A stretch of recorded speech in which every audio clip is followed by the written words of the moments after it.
TC number 448, 5 seconds. Start. In this connection, I would like to invite the attention of honorable members to a few elements in the situation, that is, the conditions which prevailed in the country during this period.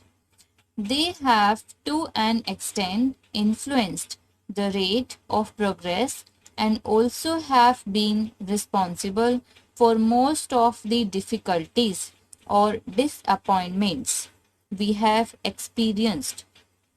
The first thing is, and that is important, what was the starting point? What was the stage of development reached? India's per capita national income viewed in the international context was among the lowest. There was yet another significant fact. The national income was not only at a very low level, but also there was no evidence that this country was catching up with the increase in population. That is the trend in regard to per capita national income was downwards. It did not amount to stagnation, but certainly there was deterioration, and therefore our planning effort had to face this downward pull, which had to be overcome. It took a number of years, the period of first plan and a part of the second plan, to achieve that.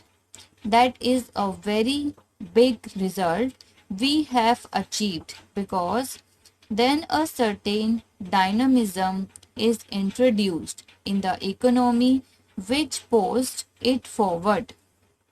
It will be recognized that among our handicaps, and there were many handicaps, was our lack of experience initially in tackling big tasks.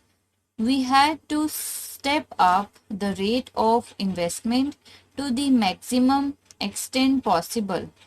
The administrative machinery was not geared to take up development work on a large scale. We had not enough trained personnel. There were shortages experienced in several fields. The difficulties were accentuated by the fact that the step up in the rate of investment was very rapid. Now, we can say with some confidence that we have made big strides in preparing ourselves for a still bigger advance in the third 5-year plan. It is plain that India is an underdeveloped country, and what we need is more investments and therefore more savings. A large majority of the people are not in a position to make any savings. That is a fact which has to be faced squarely. There is yet another factor which has a very important bearing on the pace of our progress. It is our democratic structure. I am convinced that democratic forces will become an ally of development. So, I was referring to the situation through which we have passed. It is a fact that our people, who are a free people, are slowly awaking to the new developments in the country. There is a new consciousness about their needs and their rights. Therefore, they ask for more and the claims pile up. That is one side. On the other side, we have not got the methods to extract more and more out of their low current incomes for the purpose of investment. Therefore, that handicap does remain. But as I have indicated, I am sure that this handicap will diminish progressively, and in due course it will become a much greater positive force that it is today. When all sections of the population participate and very individual becomes a willing partner in this process of development, certainly the results are going to be extraordinarily good. That is another factor. So, now in regard to our planning effort, we are asked as to why certain targets have not been realized and what has happened to the price level. It is to be remembered that we are operating in a mixed economy in which the scope and area of state controls and regulations over production and distribution activities are limited to the minimum necessary.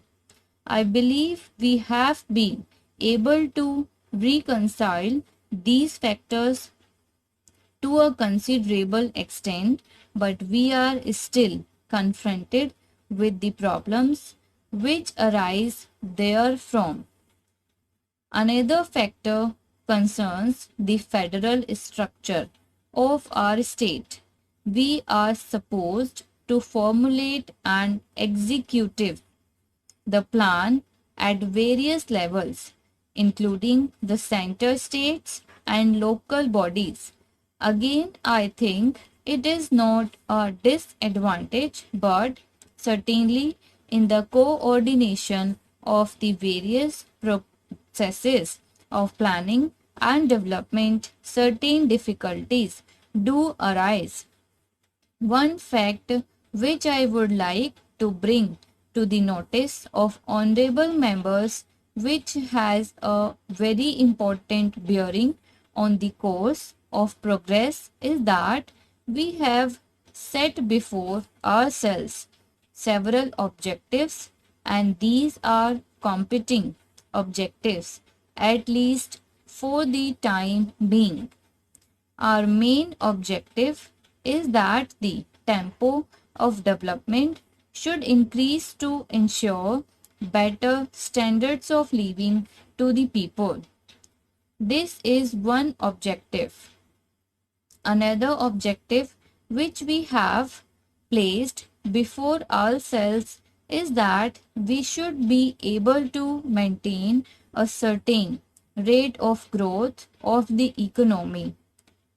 To achieve this, we should rely on ourselves as far as possible and not be dependent on others.